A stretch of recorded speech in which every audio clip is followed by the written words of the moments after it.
Time for another blue belt smash, this time with Rodolfo. I fall to my back, even though it's safer for me to stay on my butt until I can get grips. Case in point, he takes a grip on me and I'm left without a grip on him. I need my foot on him to make a connection to him, and I don't right now, so I break his grip by pulling his sleeve towards me and kicking my foot out in the opposite direction. He's initially controlling me decently well with his right hand on my lapel. The problem is he takes it off and he hangs out without gripping elsewhere. And now I can move myself much more freely, as that's one less limb that he's connected to me with. In this situation, a John Wayne sweep is often an obvious choice, but he's leaning too far back for that to work, as I would need his weight coming forward for a John Wayne sweep. So instead, I bring my knee to the inside and hit what I call a half guard flower sweep. Notice how I push into him a little bit first. I want him to push back into me to get some momentum on my side. With this sweep, the majority of the power is coming from my left knee. I use it to direct his shoulders past his hips so that he falls.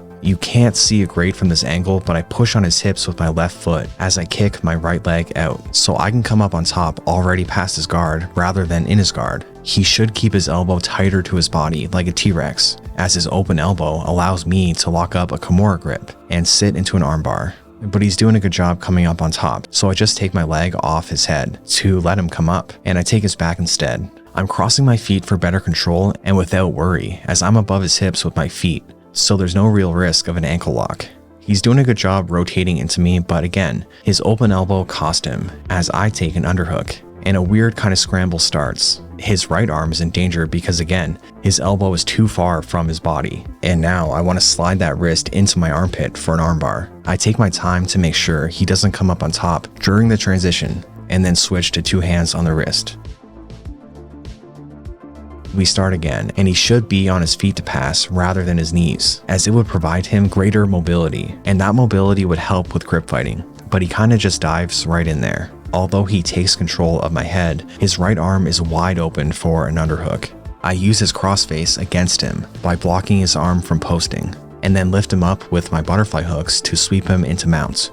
I'm not sure why I left mounts, but if this was a tournament, I could do something like this to get more points, meaning get my mount points and then let him re-guard into quarter guard, just to pass his guard again, and get more points.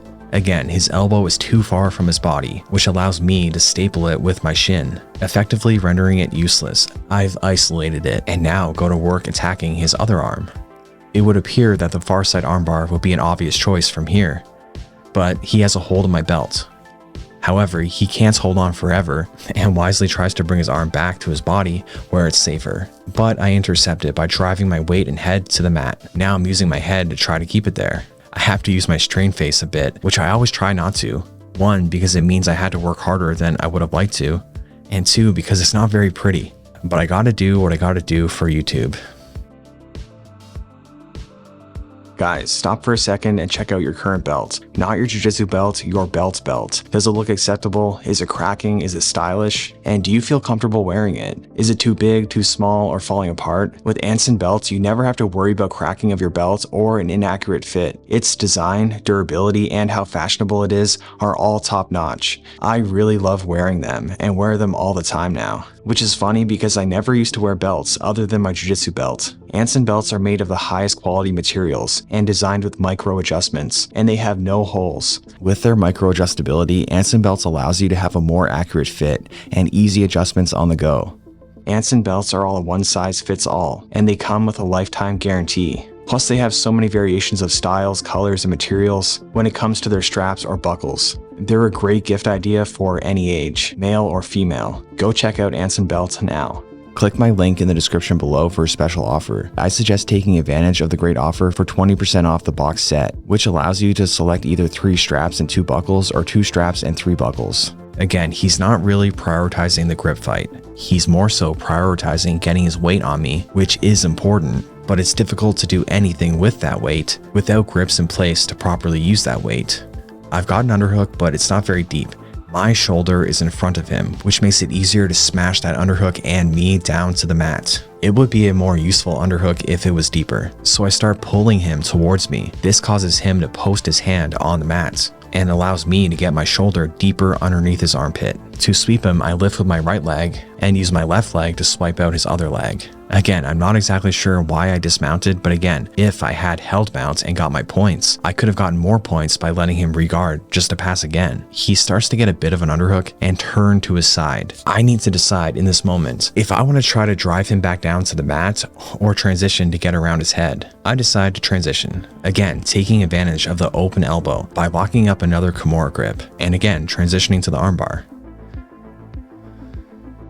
We start again, standing this time. I grip his lapel with my left hand so I can feed it to my right hand, my dominant side. I'll be the first to admit my judo isn't very good, so my offense is limited with the gi on compared to no gi where I'm pretty confident in my wrestling. So I just stick to what I'm good at with the gi on and hit a fake guard pull ankle pick, such a staple of the channel. I bring my foot up to trick him into thinking I'm pulling guard and then drop my weight down as I also pull his weight down, causing him to step his foot within reach. His knee shield is in the way of me knee sliding or getting chest to chest, and the way I address it is a pretty cool looking backstep into a leg drag position. I'm in knee on belly but kind of like reversed, and as he attempts to shrimp away to make space, I push his legs together so I can step over into mounts. Cross collar chokes aren't really my favorite submission, but I do like to use them to set up other submissions. But he's keeping his elbows down and defending pretty well, so I go back to knee on belly, hoping to find something in the transition. Although I enjoy a nice technical battle, I also think I thrive in the chaos. I often try to create scrambles or entice my opponents to try to transition and then capitalize as they do. That's kind of what was happening here. I didn't really have a plan, and the knee bar kind of just presented itself. However, I don't fully commit to it and end up resetting in bottom position. Again, he's on his knees, which would be fine if he had grips to pin me, but without real grips to control me, he's a bit of a sitting duck. Again, I hit that half guard flower sweep, again making sure to come up already past his guard. In a tournament setting, this can be worse for points, as I wouldn't get past points, but it's a safer bet to be in a more dominant position anyways. I want to step over his arm for a triangle, but I think he knows that it's coming, so I have to be careful, as I don't have the element of surprise on my side. I take my time and place my foot on his bicep for what I call a pit stop, and then bring it over his shoulder. I can feel I don't have a deep choke bite on his neck. The inside of my right knee is too far from his neck. I need it completely wrapped around with no space for a deep bite, but I have options. I attack the omoplata, but he rolls out of it into my armbar. I break the grip and that's it. Thank you to Rodolfo for being on the channel. Make sure to pick up my Kimura Trap Mastery course if you haven't yet, as well as sign up for my newsletter for free jiu-jitsu tips every single week.